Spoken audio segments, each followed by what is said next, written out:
우리 성가대 감사합니다. 우리 옆 사람을 인사하겠습니다. 주는 그리스도시요 살아계신 하나님의 아들이십니다. 하나님은 당신을 너무너무 사랑합니다.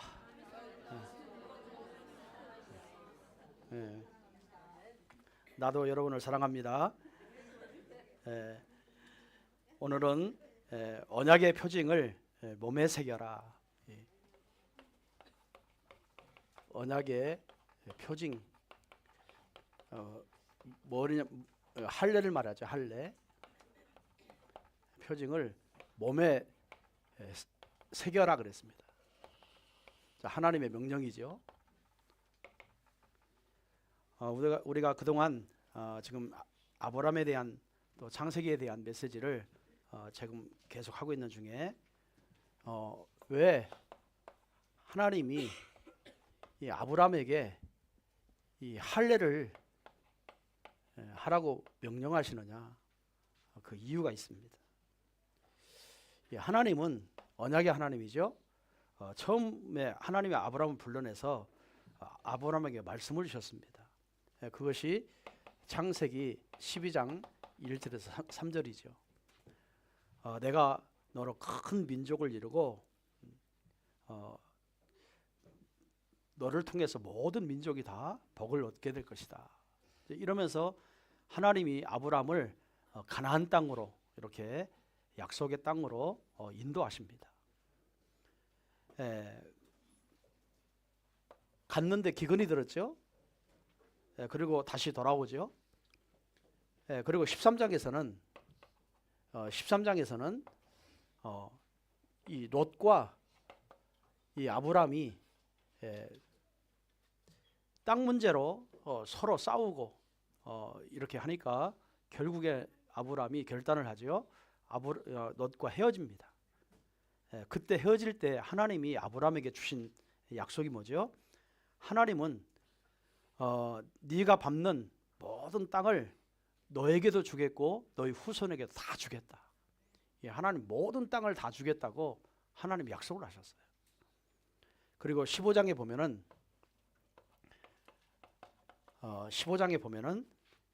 아브라함은 그 약속을 믿지 못하지요. 그래서 아브라함이 이때부터 인본주의를 씁니다. 자기 종인 엘리에셀을 자기 상속자로 이렇게 세웁니다.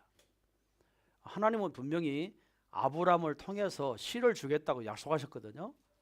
그런데 자기 생각에 아이를 낳지 못할 것 같아요.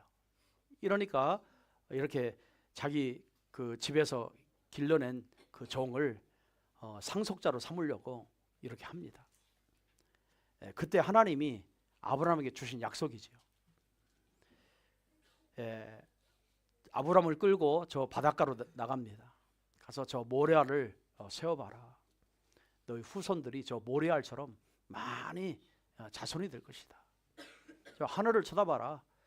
하늘의 모든 무별들이 다 너희 수많은 후손들이 될 것이다. 하나님은요, 이 아브라함에게 이렇게 약속을 하세요. 그리고 나서 16장이죠. 16장에 인간적인 방법으로 또 아브라함이 또 두 번째 실수를 합니다. 사라 여종을 하가를 통해서 이스마를 낳아요.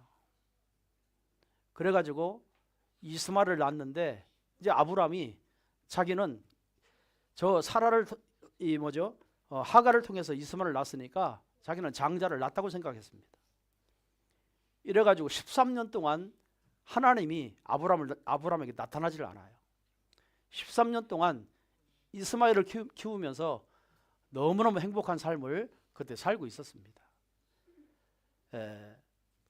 여러분, 아들을 기다렸는데 정말 하나님이 약속하신 그 상속자를 기다렸는데 이렇게 하가를 통해서 낳았으니 얼마나 기쁘겠어요. 이러니까 13년 동안 하나님이 나타나지를 않아요. 계속 즐겁게 행복하게 사는 것처럼 보였습니다. 오늘 본문이죠. 17장에 오늘 본문에 보면은 13년 만에 하나님이 아브라함에게 나타나셔서 이때 아브라함의 나이가 99세입니다. 99세. 그러면서 17장 1절에 뭐라고 얘기하죠? 나는 전능하신 하나님이다. 하나님이 13년 만에 나타나셔서 아브라함에게 나는 전능하신 하나님이다 라고 소개를 합니다. 왜 그럴까요? 아브라함은 그동안 하나님이 다 약속만 하셨지 그 약속대로 성취된 게 없는 거예요. 그러니까 인본주의 쓸 수밖에 없었어요. 그러니까 자기 생각할 수밖에 없었어요. 13년 만에 하나님 나타나셔서 아브라함에게 나는 전능하신 하나님이다 라고 합니다. 왜 그럴까요? 아브라함이 안 믿고 있으니까. 아브라함이 하나님의 약속을 안 믿고 있어요. 계속 지나온 모습을 보니까 계속 인본주의 있었어요. 자기 생각대로, 자기 뜻대로. 그게 옳다고 자기 믿고 일을 행해버렸어요.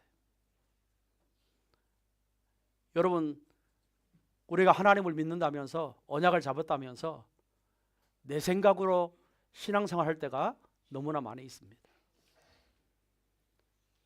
우리는 신앙생활이 중요한 게 아니라 신앙생활의 내용이 중요한 겁니다. 정말 하나님이 나에게 주신 언약이 무엇인가 확실하게 발견되어져야 돼요. 그거 가지고 여러분의 인생의 목표를 삼고 정말 여정의 길을 가야 됩니다. 하나님은 여러 가지 상황도 오고 이 응답도 없는 것처럼 보이고 많은 일들이 보이는 것처럼 보이지만 하나님은 한 번 약속하신 것은 100% 지키십니다. 100% 성취하십니다. 그거를 믿고 가야 되는데 당장 내 이 시간표에 응답이 없다고 해서 하나님 말씀이 안 이루어지는 게 아니거든요. 분명히 이루어지는데 안 이루어진다고 생각하는 겁니다. 그건 우리의 착각이고 우리의 생각인 거예요. 하나님은 여러분이 잡은 언약은 반드시 성취되게 되어 있습니다. 반드시 응답으로 오게 되어 있습니다. 그래서 네가 99세가 됐지만 나는 전능하신 하나님이다. 너는 네 생각으로 절대로 아이를 낳을 수 없다고 얘기하지만 나는 절대로 네게 약속한 대로 이삭을 줄 수 있다. 하나님이 13년 만에 아브라함이 나타나셔서 이스마엘이 아니라는 거예요. 하나님이 약속하신 이삭이라는 거예요. 하나님은요, 그래서 아브라함에게 나타나셔서 나는 전능하신 하나님이다. 오늘 저와 여러분은 하나님을 어떻게 믿어야 되겠습니까? 전능하신 하나님으로 믿어야 돼요. 약속을 성취하시는 하나님으로 믿어야 돼요. 우리의 생각의 기준이 되어서는 안 됩니다. 하나님의 언약이 기준이 되어야 되고 복음이 기준되어야 되고 하나님의 말씀이 기준되어야 됩니다. 여러분, 이래야 여러분의 신앙생활은 별 노력을 안 해도 약속이기 때문에 여러분의 하나님께 되어지도록 모든 거 다 축복하실 수밖에 없습니다. 그게 언약이라고 하는 거예요. 그래서 왜 13년 만에 나타나셔서 나는 전능하신 하나님이다. 내가 너에게 약속하신 모든 것을 다 완전하게 지켜라 라고 합니다. 자, 무엇을 지켜야 합니까? 그래서 지킬 언약을 이야기해요. 할례를 받으라는 거예요. 여러분, 할례가 뭘까요? 남자 아이가 태어나면 8일 만에 그 성기 거기 포피를 그걸 자르라는 겁니다. 잘라 버려라 그런 거예요. 무슨 말이죠? 우리가 뭐 그냥 포피만 자르면 됩니까? 아니죠. 각인시킬 거예요. 여러분, 하나님의 언약을 늘 여러분 머릿속에 각인돼야 됩니다. 여러분의 삶 속에 각인돼야 됩니다. 복음은 말로 하는 게 아니에요. 복음은 능력입니다. 복음은요, 치유입니다. 복음은 모든 것 다 회복입니다. 여러분, 이거를 여러분이 각인시켜야 됩니다. 오늘 아브라함에게 왜 그 언약을 줍니까? 잊지 말라는 거예요. 내가 너에게 저 하늘의 별처럼 땅의 모래알처럼 수많은 백성들이 네 자손이 될 것이다 라고 이야기했으면 그를 믿고 그 응답 시간표가 올 때까지 기다리라는 겁니다. 이게 생각하지 말라는 거예요. 네 멋대로 살지 말라는 거예요. 그걸 자꾸 잊어버리니까 이제는 잊지 말라고 몸에 각인을 시켜주는 거예요. 그게 할례입니다. 오늘 이 부분에 대한 말씀드리겠습니다. 그래서 할례의 표징이 뭡니까? 자, 할례라는 뜻은 하나님의 언약의 너는 백성이다. 하나님의 약속의 백성이다. 이거를요 도장 찍어 놓은 거예요. 오늘 저와 여러분은 100% 세계복음화할 언약의 백성인 줄 믿습니다. 표징하셨어요. 찍어놨다 이 말이에요. 그게 오늘 본문에 17장 9절에서 14절 말씀 나오죠. 자, 할례 표징은 이 언약의 백성이라는 것은 하나님의 이 할례를 이 하나님의 언약을 기억하라는 겁니다. 기억해라. 남자들이 이제 화장실 가면은 이제 소변을 보잖아요. 소변을 보면서도 너는 하나님이 찍어놓은 백성이야 라고 하는 것을 새기라는 거예요. 생각하라는 거예요. 그만큼 언약이 중요합니다. 여러분, 오늘 저와 여러분은요 아브라함의 후손이에요. 다시 말하면 하나님 앞에 세상과 구별된 백성입니다. 구별된 백성. 그게 성도입니다. 구별된 자입니다. 그래서 우리는 그냥 사는 게 아니에요. 불신자처럼 막연하게 사는 게 아니에요. 이 세상 것을 위해서 열심히 사는 게 아니에요. 너는 내 언약을 지켜라 그랬어요. 오늘 저와 여러분은요 하나님의 언약을 지키며 사는 겁니다. 지키라 그랬어요. 자, 오늘 저와 여러분으로 말하면 나의 할례, 우리의 할례는 뭘까요? 우리의 할례는 하나님이 날마다 강단에서 주는 복음을 각인시키는 게 할례입니다. 늘 각인시켜야 됩니다. 말씀을요 들어도 되고 안 들어도 되고 그냥 잊어버리고 사는 게 아니라 늘 하나님 말씀을 각인되어서 살아야 되는 거예요. 자, 이거를요 마음에 담는 거예요. 마음에 담고 삶을 사는 겁니다. 이게 하나님의 자녀의 언약이에요. 이게 할례입니다.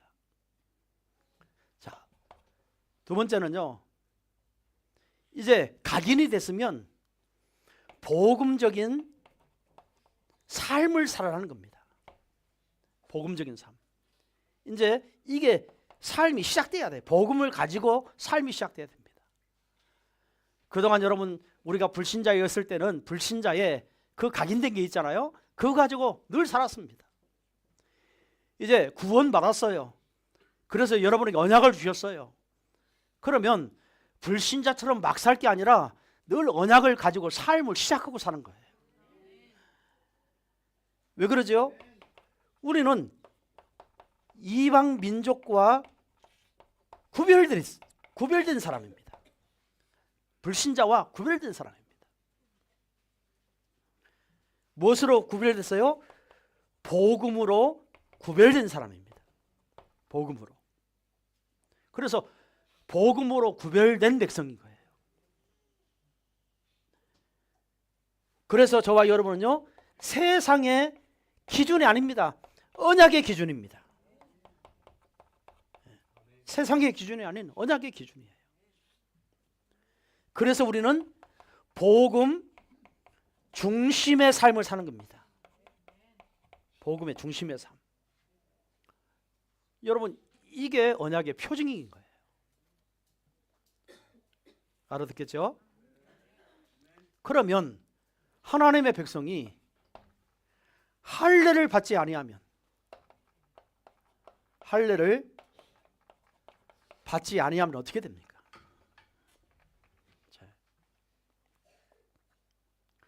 17장 12절에서 14절에 나옵니다. 할례를 받지 아니하면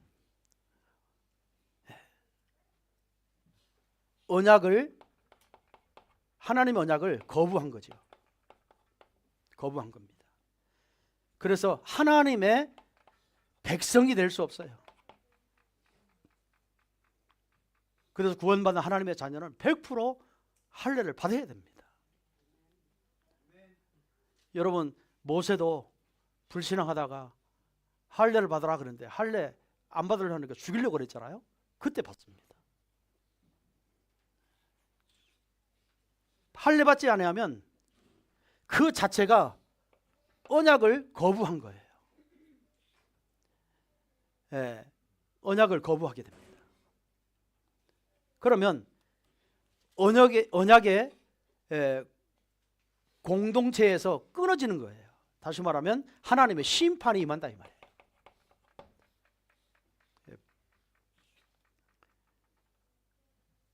자, 그리고 복음에 각인이 안 되면 영적 문제를 해결할 수 없습니다.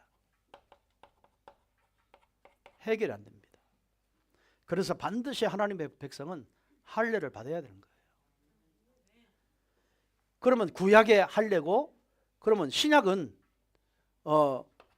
뭐라고 합니까? 이 신약 성경에는 이 할례를 어디에 받아라?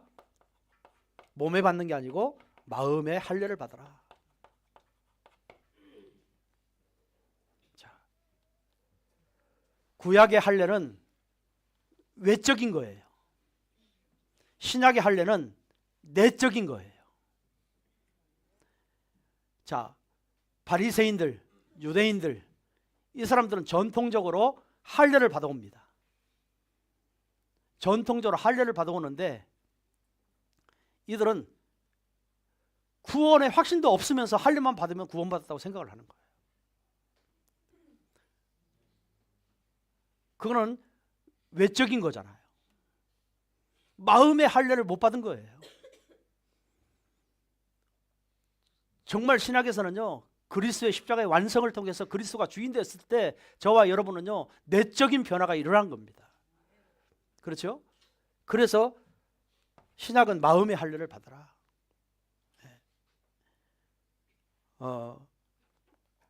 굉장히 중요한 이야기죠. 로마서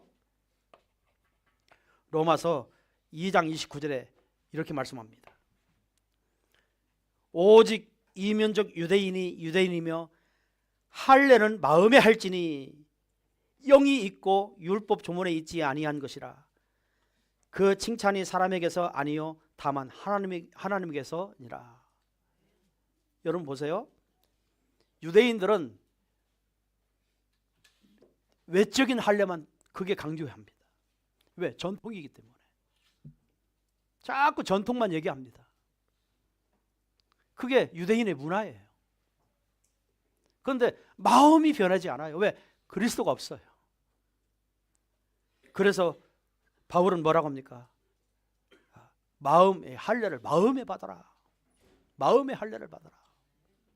다시 말하면 마음이 변화야 한다 이 말이에요. 마음이 바뀌어져야 돼요.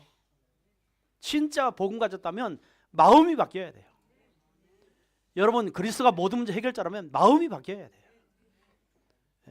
행위가 아닙니다. 여러분 중심입니다. 그게 바뀌어야 되는 거예요. 자,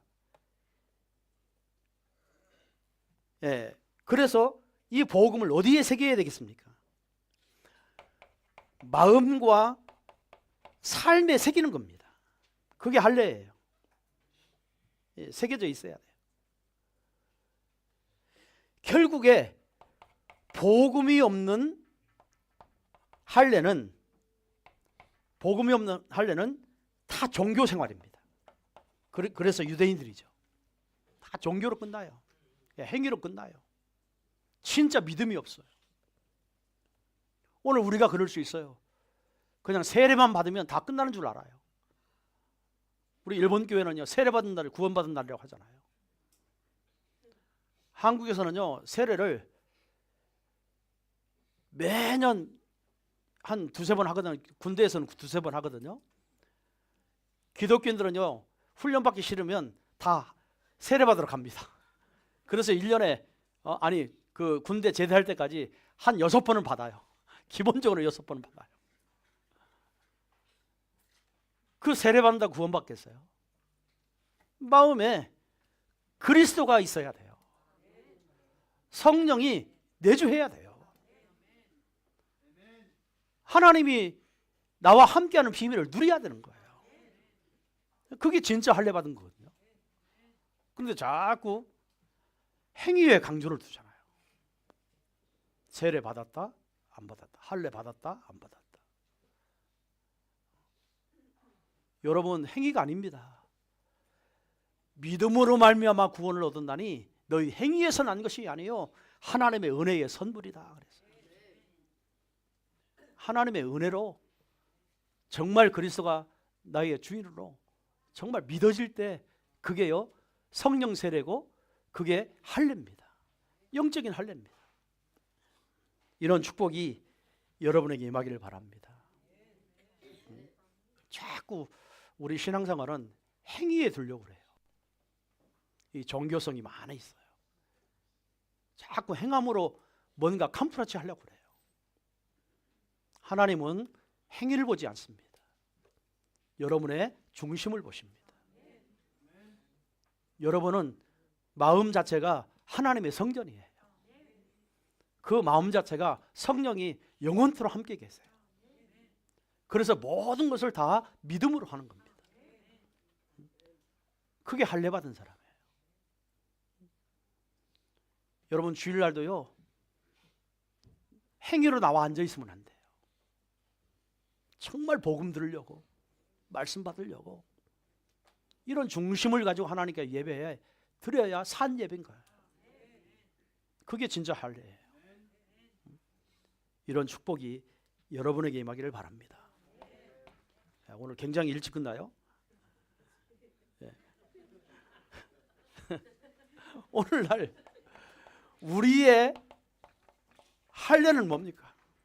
나의 할례는 뭘까요? 복음으로 각인되는 겁니다. 여러분 복음으로 뿌리내는 겁니다. 복음으로 체질되는 겁니다. 이게요 나의 할례예요. 골로새서 2장 1절에 11절에 또 그 안에서 너희가 손으로 하지 아니한 할례를 받았나니 곧 육체의 몸을 벗은 것이요 그리스도의 할례니라 라고 그랬어요. 여러분 손으로 남자의 성기는요 손으로 찢잖아요. 그렇죠? 칼로 이렇게 도려내잖아요. 그건 손으로 한 것은 행위예요. 행위. 아무 의미가 없어요. 그래서 어디에 받아라? 마음에 복음을 각인시켜라. 그리스도를 각인시켜라. 그리스도를 뿌리내려라. 여러분 복음을요 뿌리내려야 돼요. 자, 복음에 각인된 사람은 어떤 일이 와도 흔들리지 않습니다. 그게 복음 각인된 거예요. 왜요? 우리는 근본 문제를 완전히 그리스도를 통해서 해결받았기 때문에 오늘 저와 여러분의 창세기 3장, 6장, 11장의 모든 저주 재앙을요 그리스도가 십자가에서 단번에 끝내셨어요.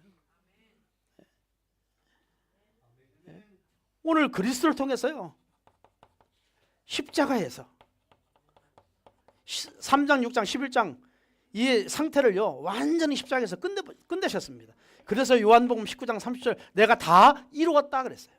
다 끝냈다 그랬어요. 그래서 저와 여러분은요, 옛 본성이 해결된 겁니다. 옛 본성이요, 근성이 해결된 거예요. 옛날 건조가 바뀌어진 거예요. 불신자의 생각을 가지고 살면 안 돼요. 늘 복음을 회복됐다는 말은 여러분이 하나님이 주신 신분을 누리는 거예요. 여러분이 싸울 수 없으면 권세를 누리는 거예요. 여러분이 힘들 것 같으면 권세를 누리면 됩니다. 여러분이 정말 하나님 말씀대로 못 살 것 같으면요, 신분 권세를 확인하는 겁니다. 그게 약속이에요. 이거를 마음에 새겨라. 그래야 그 삶을 사는 거예요. 여러분, 복음에 뿌리내는 사람은요,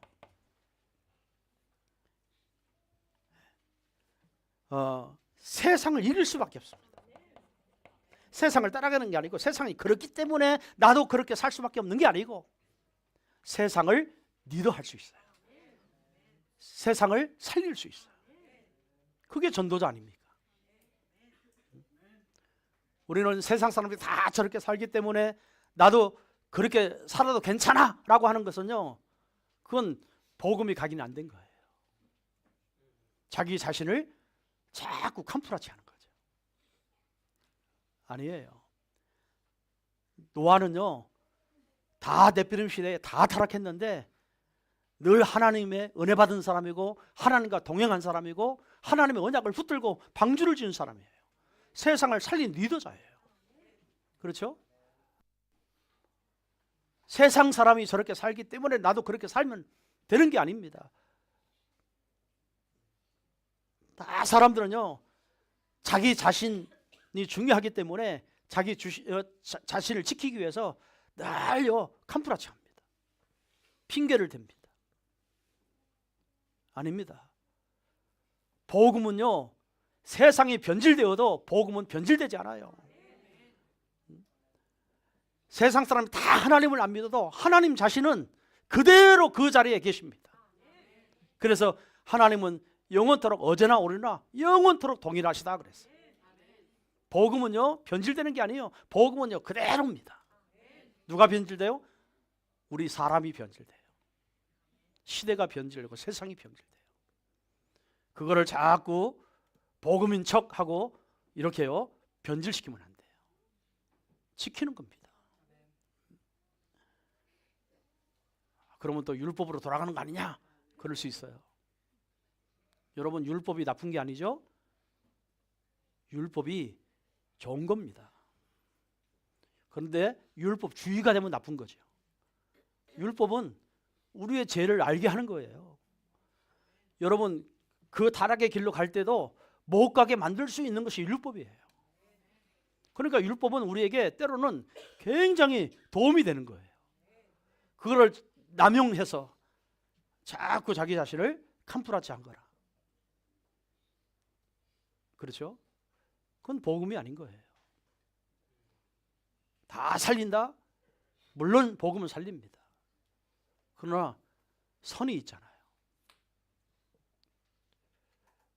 우리가 연약해서 지킬 수 없습니다. 그러나 은혜를 사모하고 정말 그 죄에 안 빠지려고 노력하고 사는 것은 당연한 겁니다.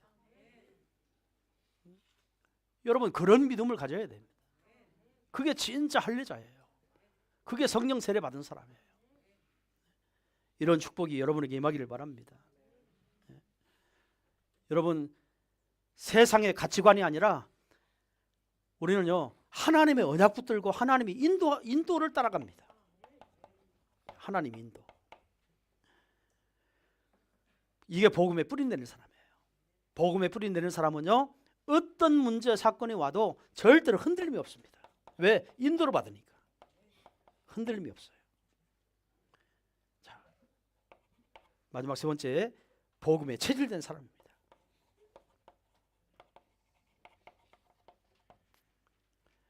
진정한 하나님의 백성은 복음 체질됐다. 그게 사도행전 1장 8절이에요. 전도자의 삶이죠. 내가 전도를 잘하고 못하고의 문제가 아닙니다. 늘 내가 가는 현장은 다 전도의 대상자들이 있다. 나를 만나는 모든 사람은 다 전도받을 구원의 대상자들이다. 그 생각 가지고 사는 겁니다. 잘 못해도 괜찮아요. 여러분 중심이 그렇다면 반드시 여러분 만나는 사람은 복음 듣게 되어 있습니다. 복음을 말하게 되어 있습니다. 그게 체질된 사람이에요. 복음에 체질된 사람. 하나님의 진정한 백성은요, 때를 얻든지 못 얻든지 항상 어떻게 하면 복음 전할까라고 생각하고 삽니다. 그게 뿌리내린 사람, 그게 체질된 사람. 전도자는요, 늘 복음에 체질된 사람은 늘 전도 생각이 있습니다. 늘 선교 생각이 있습니다. 어떻게 하면 저 나라 민족을 정말 복음으로 살릴까? 어떻게 복음으로 치유할까? 여러분 이 일본 땅을 보면서 늘 저와 여러분은요, 전도의 풍성함을 누려야 됩니다. 왜? 다 불신자고 다 우상 숭배하는 사람이고 다 정신 돌아 있고 다 영적 문제 걸려 있고 겉으로는 화려하고 겉으로는 잘 사는 것처럼 보이고 경제가 있는 것처럼 문화 막 굉장히 예의가 바른 것처럼 다 보이지만 그건 중요하지 않아요. 그 정도로 우리 일본 사람들이 이 문화를 그렇게 만들어 놨잖아요. 그게 중요하지 않아요. 그보다 더 중요한 것은 영원히 구원함을 받는 거예요. 영원히 구원받아야 돼요. 영원히 하나님 만나야 돼요. 영원한 하나님의 백성이 돼야 되는 거예요. 그런 마음이 있으면요, 여러분 진짜 사람을 만나면 어떻게든지 복음 한마디라도 전해주려고 마음이 전도에 있다니까요. 그게 체질난 사람. 늘 나라를 볼 때요, 관광도 중요하지만 광보다 더 중요한 것은 저 나라의 모든 흑암 문화를 꺾고 하나님 나라에 정말로 나라가 임하도록 선교하는 겁니다. 그런 관심이 정말 있다면요, 선교하게 되어 있어요. 여러분 그게 복음에 체질된 사람이에요. 우리 야자복음교회가 여러분이 정말 이 복음 가지고요, 이런 할례를 누리시길 바랍니다. 진짜 예수 믿는 할례. 그거 잘라내고 자르는 게 문제가 아니고 버리는 게 문제고, 그 마음에 복음이 각인되어 있냐, 뿌리되어 있냐, 체질되어 있냐, 이거에 따라 오늘 저와 여러분의 모든 삶은 다 바뀌어지는 거예요. 이런 축복이 여러분에게 임하기를 주님의 이름으로 축원드리겠습니다. 하나님께 감사합니다. 오늘 일부 예배를 통해서 언약의 표징을 몸에 새길 수 있는 말씀 주심을 감사합니다. 정말 우리의 할례를 외적이 아닌 내적으로 복음 각인, 복음 뿌리, 복음 체질 만들 수 있는 응답을 누리게 하여 주옵소서. 감사드리며 주 예수 그리스도의 이름으로 기도드리옵나이다. 아멘.